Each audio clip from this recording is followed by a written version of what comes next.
Hello, and welcome to Soroptimist International Voices, where we give a global voice to women and girls. SI Voices is a space where women's stories and issues are heard as we celebrate 100 years of our remarkable organization. We will reveal and rediscover the history of our global movement while educating and informing on many of the key challenges affecting women and girls today. Hi, I'm Dawn Marie Lemonds from Tustin, California. We're bringing today the issue of ethical storytelling and why it's important in advancing our anti-human trafficking work. Now, the issue of human trafficking has been one that Soroptimists have been involved in since it was defined as a human rights issue worldwide in the mid-1990s. I have to say, this topic hasn't been popular or easy to be involved in, and sometimes actually it's been dangerous for some of the Soroptimists in the countries they live in. Yet, since 1995, with our Siam project, we've pledged to be change agents in every way that we could, from prevention to education to programs and advocacy for changing laws. Local and global work continues to be done by Soroptimists worldwide, and often we participate in partnership with other organizations. In fact, right now we're working on our human trafficking prevention program as part of our Road to Equality project. Today, I'm so pleased to have Dr. Sandra Morgan of the Global Center for Women and Justice from Vanguard University in California as our special guest. Sandy was a former Soroptimist and has personally been involved in local and global leadership through education on ending human trafficking for many, many, many years. Her bio is on the Soroptimist website, along with links to her Ending Human Trafficking podcast, which has already presented over 250 episodes on issues related to human trafficking. Now, I could spend our entire time today mentioning her credits, but want to get right into the topic of ethical storytelling and how it's so essential to the work we do to advance anti-human trafficking. Sandy, I haven't said nearly enough about your career. Could you briefly tell us why you're so involved in anti-human trafficking work and reveal some of the highlights of your work? Well, thank you so much, Dawn Marie, for inviting me to be on this podcast. I am an avid supporter of Soroptimist, past member, received a Soroptimist award that sits proudly on the shelves in my office. My work with anti-human trafficking began before I really understood what modern slavery looks like. I still remember being a night charge nurse in pediatrics and admitting a 14-year-old boy whose addiction burdened parents had actually been selling him to support their drug habit. That is now a common story that I hear in other countries and right here in California, Dawn Marie. And then as my journey grew and I lived in other countries, I began to see evidence of human trafficking in Europe, in Germany, in Spain, in Italy, in Greece. And I lived in Greece, where I became very involved in advocating for the passage of a law like the one we have here in the US, the Trafficking Victims Protection Act. And I became a volunteer at Doctors of the World shelter, working with survivors of sex trafficking. And then I became much more aware of the stories of labor trafficking victims. And I really want our listeners to understand my experience now has spanned decades. And while the stories, and we're talking about ethical storytelling today, while the stories of sex trafficking absolutely reach out and grab people practically, metaphorically by the throat, the stories of labor trafficking are also compelling, and we have the same level of human rights abuse. Oh my gosh. You've gotten right into the issue of ethical storytelling. And I am reminded about going to the UN probably 25 years ago and hearing this amazing woman who was the United Nations Special Rapporteur on ending violence against women. And she cautioned us that while we should use storytelling, we needed to make sure that that storytelling was not being a further pornography. And that was so profound to me. And yet, here I am from a nonprofit organization and know that storytelling is a really important aspect of us encouraging people to understand and know about our work. So then I heard your podcast with Rachel Goebel a few months ago on this topic, and I knew that we needed to start looking into this as it relates to how we approach our advocacy and prevention work as citizens and also as from nonprofit organizations. Could you define ethical storytelling for our listeners? I have been on a journey to understand ethical storytelling. As you've already mentioned, from a nonprofit perspective, storytelling is part of our toolkit to engage people, to raise the funds to do the good work that we've done. And so, one of the components of ethical storytelling is to make sure that you are aligned with your values. Ethics is based on the values dilemma that we face in everything we do. And so, if truth is important to us, then we don't want to stretch the story for impact. The ends does not justify the means. We don't want to exploit the story for the purpose of promoting the mission. So that becomes transactional, which is not one of my values. I become very conflicted when I hear people justify telling a story in order to raise the money. And when, especially, the egregious exploitation and human rights abuses that people who have been sold have experienced, why would we use, and for listeners, those are air quotes, those stories to make money? That is also transactional. And so it's a very gray line for some people. And the idea of ethical storytelling is going to be a commitment that you, as an individual, take upon yourself and you ask yourself, what are my non negotiable values? And how will I align how I tell the story? Some of mine are they must be true, they must not be transactional.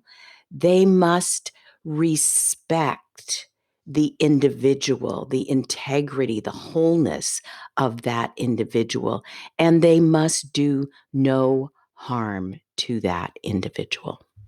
That has given me even more food for thought. I wrote down a quote that Rachel said in your podcast, and that just, I think, capsulized what you just said, that ethical storytelling was born out of a need for the organization to educate about a cause, but also make sure that the stories further their movement and their mission and the mission.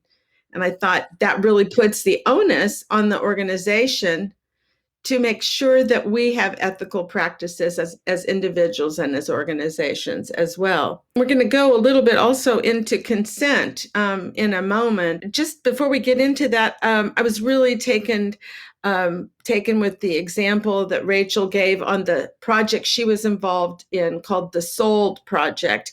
And I'm sure you have many examples of personal experiences where there has been danger or problems related to not taking into account ethical storytelling, and wanted you to give us one of those stories.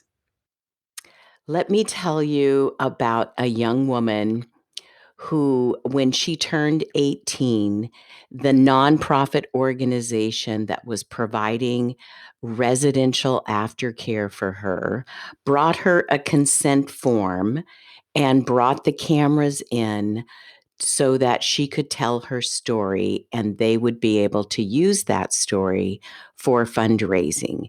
It was used on the internet, it was used by news media, and just a couple of years later, the young woman began to realize that her story could be accessed anywhere. And when she signed that little piece of paper just days after she turned 18, she did not fully understand that consent. Now, I'm a nurse. I understand about when people sign a consent form. And in the hospital, it was called an informed consent. That means I gave them all of the possible counter um, indicators of taking that medication or having that surgery. Fully informed consent. We don't do that in media consents. We just say, sign this. You don't need to read the rest of it. It's okay. Trust me. Well, um, at one point, this became part of her trauma. And she suggested, maybe I need to change my name. People will look this up and find this. And I'm getting an education and I'm going to be a professional. And now look, I can never get rid of this. That's why ethical storytelling is so important, because that individual deserves to have the right to choose who knows her story. And Sandy, that that I've heard that story before, and it just always gives me kind of this deep sigh, because one of the things you've said before is that when people do sign that consent and that story is presented, it kind of ends. It sort of looks like that's where she ended. But her life goes on and she's made the choices. And there's also information about her family potentially out there that has changed. And yet she's kind of frozen in time with that consent that she signed that wasn't deeply thought about. But I think we still need to explore the sunset policy, that the time at which that story can no longer be told, going back to the person and seeing what they would like us to do with it. Is that correct? Is that a good way of saying it? The idea of the sunset on the story is based on a very old model of communications in our nonprofits and in our media as a whole. Because of the internet, it is almost impossible to pull a story off.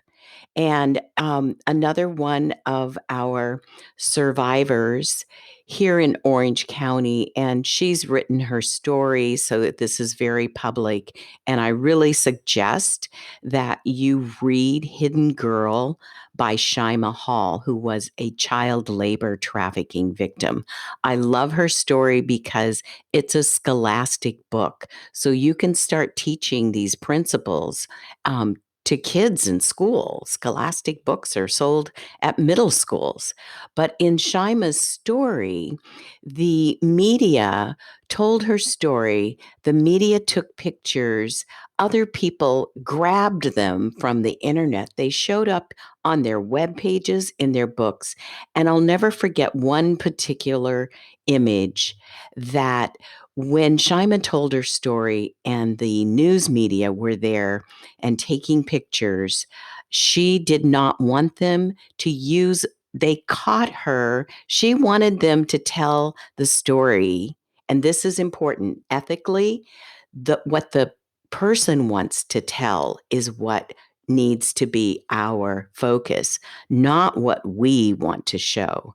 Well, they caught a picture of her glancing down. And when you capture that still shot, you can read into it remorse and sadness. And that became the main picture for the story. And Shima's response was, wait, I did that story because I wanted people to see I've changed my life. I went to high school. I have a car. I have a job. I'm successful. And instead, this picture, and I was task force administrator at the time, and it became, I mean, somebody called me Joan of Arc because I was calling websites and insisting they didn't have the right to publish that picture, take it down, because they were then using it to raise money on their websites. It showed up in a published book without the permission of the person it was taken of. Wow. See, now that's the story we need to hear and need to think about. And this is such a short little podcast that is a tease to start learning about topics and new issues. That's part of our intention of this SI Voices. So, gosh, we're almost at the end of the time that we have. And I want you to think about some great takeaways and action items for our audience that is regular people on the move. It could be Soroptimists, other nonprofits, or just anybody out there listening. What should they be doing?